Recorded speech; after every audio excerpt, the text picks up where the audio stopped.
संतोष पांडे, महावीरगंज, छत्तीसगढ़।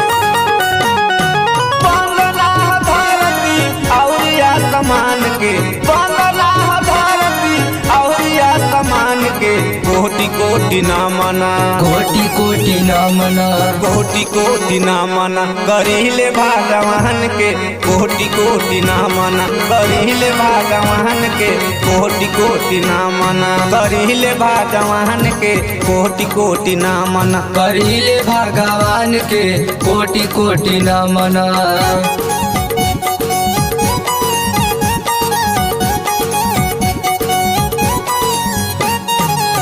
हले जन्म माता पिता के प्रणाम बा, इनके कृपा से मिलल दुनिया जहान बा, इनके कृपा से मिलल दुनिया जहान बा। हले जन्म माता पिता के प्रणाम बा, इनके कृपा से मिलल दुनिया जहान बा। हरि गुण गान सब बेदवा पुराण के, हरि गुण गान सब बेदवा पुराण के, कोटि कोटि नमन, कोटि कोटि नमन, कोटि कोटि नमन करिले भगवान के, कोटि कोटि नमन करिले भगवान के, कोटि कोटि नमन।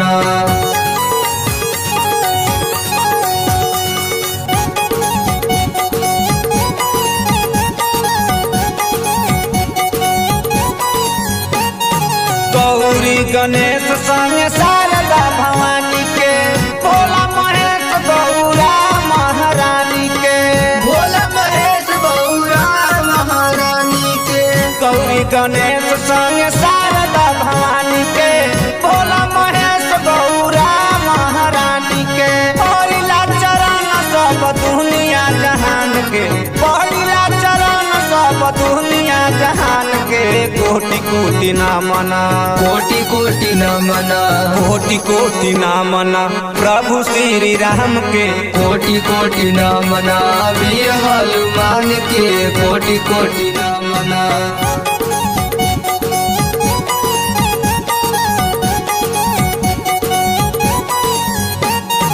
पांडे महाराज सुन हमारो रजिया, कब लगवै संगीत के बजरिया,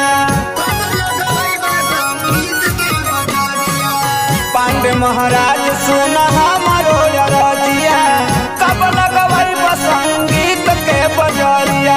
कहता दिनेश दे बुद्धि और ज्ञान के, कहता दिनेश दे बुद्धि और ज्ञान के, कोटि कोटि नमन, कोटि कोटि नमन, कोटि कोटि नमन करिले भगवान के, कोटि कोटि नमन करिले भगवान के, कोटि कोटि नमन।